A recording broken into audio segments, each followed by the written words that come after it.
the crossfire. It's caught in the crossfire. What's going on, everybody? This is Flambus bringing you guys another Infinite Warfare video. Today I have two really awesome gameplays, but before we get into them, here's the class you're going to see me using in both of the videos. It's a kbar 32 Igloo Buster with Elo, Grip, Quick Draw, Long Barrel, and Stock with Ghost and Scavenger. Now, this is a really odd class setup, but I'm going to talk about it over the gameplays.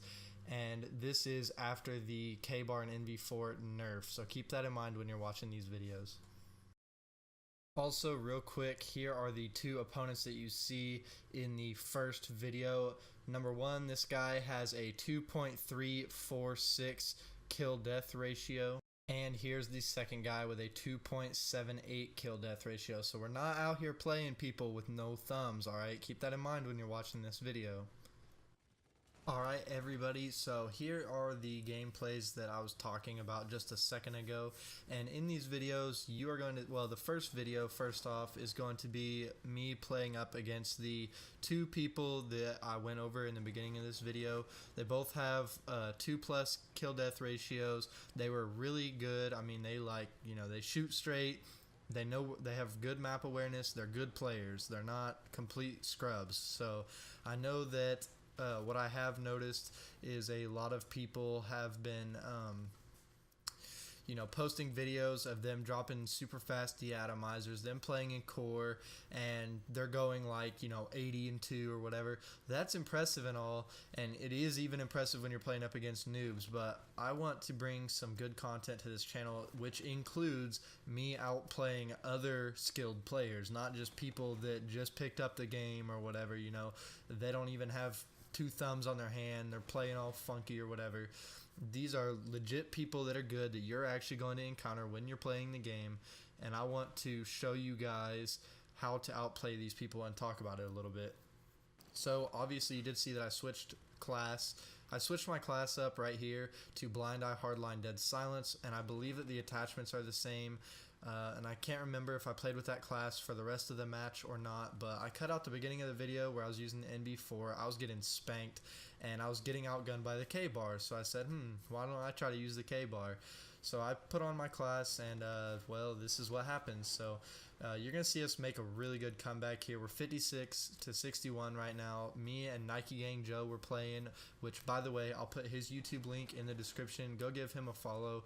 He streams a lot of Infinite Warfare and NBA videos, and he's one of my good buddies on Xbox One. So be sure to check out his channel and give him a sub.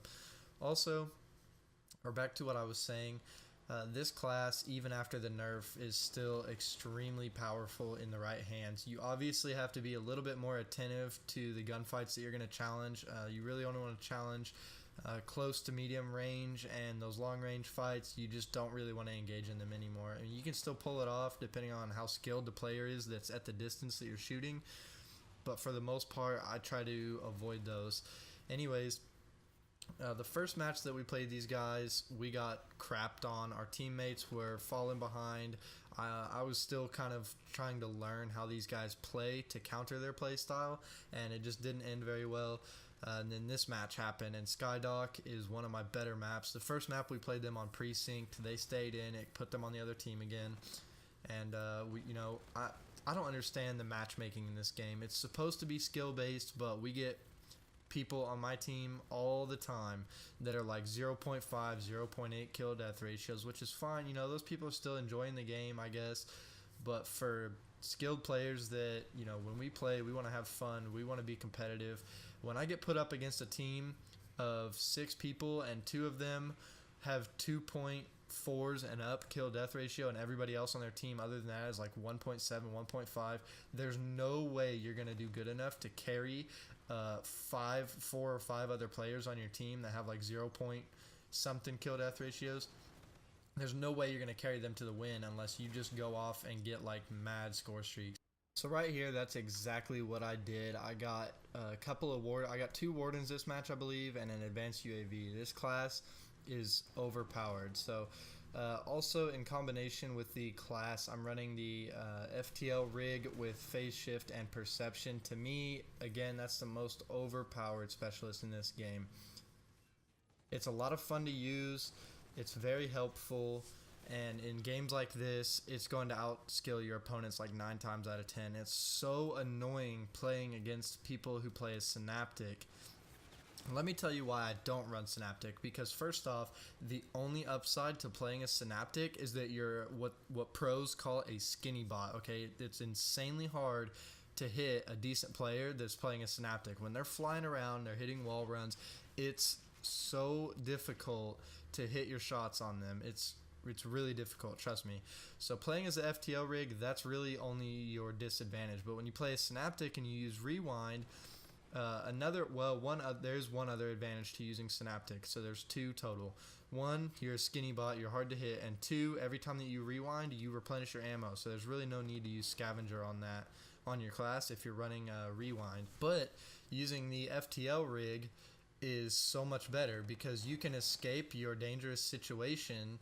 And what you're going to do that's different than Rewind is when you rewind, you're only going back a couple of seconds, and you could end up potentially in a worse position than you were. It's just like Glitch from Black Ops 3. So let's say you kill somebody and then you run 15 steps forward and you kill 2 more people and a third runs around the corner and starts shooting at you, so you click rewind because you're injured and it takes you back to the place where you killed the first guy. What if there's another person there and you just rewinded right in front of him, he's just shooting you in the back? You can't do anything about it. With phase shift, you can completely go into another dimension, run away, go sit in a corner or get behind where you know the enemies are, and as soon as you come out of that dimension, you're ready to fight again. You can reload while you're in phase shift, and you can also pick up scavenger packs while you are in phase shift. So typically what I do is right when I phase shift, I reload while I'm running to my destination, and then when I come out of it, I'm fully reloaded, or I might have replenished some ammo while I was at it, and I'm ready to start shooting again. And typically your health will heal a little bit while you're in phase shift, so it's definitely got more advantages than disadvantages when it's compared against Synaptic's Rewind payload. With all that being said, definitely phase shift is so much better than Synaptic in almost every way. Or phase shift is better than Rewind in almost every way. Also, like I mentioned before, this class is after the patch, so what you're seeing here, like how quickly I was melting people, this is how it is after the nerf. Okay, this weapon is still very powerful. You put the long barrel on it and a grip, you're good to go. Pretty much any of the other attachments are optional. You can trade them out, use whatever works best for you. Obviously what works best for me will not work best for you, so just play around with it and enjoy the class. It's really, really good. So right now what you're watching, I go 31-1. It's a flawless de-atomizer with the exception of the death that I get from my own de-atomizer. Saiyan God was on the other team. This time we had Lying in State on our team. So we were only going up against one good guy, and he rage quit because he didn't have anybody else carrying weight with him, I assume. And we were just pretty much crapping all over him. So I could understand why he left. So right here you see me 5 kills away from the de-atomizer. I was just going balls out. You know, I was getting really aggressive with the other team, trying to get this nuke as fast as I could. I knew that I could do it. And I was really trying to push this class to its limits and get a good feel for how the kbar can perform whenever you need it to. Also, I'd like to mention that I did have live commentary over these videos, but I use a program called Voice Meter because it kind of filters out the background noise with the mic. I do use a blue snowball, and it's probably one of the cheapest mics you can get your hands on that produces decent quality, but Voice Meter just makes it that much better. And okay, right here you see me go into phase shift. I'm avoiding that sniper. I did not want to die like 2 or 3 kills, however many I am away from the de-atomizer, and I was kind of panicking, so I phase shifted. Back to what I was saying about the microphone. Voice Meter makes the audio sound better, but sometimes the buffering rate like automatically changes when you open the program, and when it does that, it makes my voice lag over the videos. So that's why I'm doing this commentary, which I'm not complaining about because it's definitely more direct and I can, you know, focus my thoughts. Anyways, I'm going to get that fixed so you guys can have some live commentaries to enjoy in the future. Right here, you see the De-Atomizer coming in. The match is coming to an end, so I'm going to get off the microphone, let you guys enjoy what little bit is left. Also, I'm going to be streaming tonight, and there's another update coming out that I'm going to be talking about, so don't miss out on that. Definitely turn on notifications and subscribe if you are new, and go ahead and slap that like button. It really helps me out, and I will see you guys in the next one.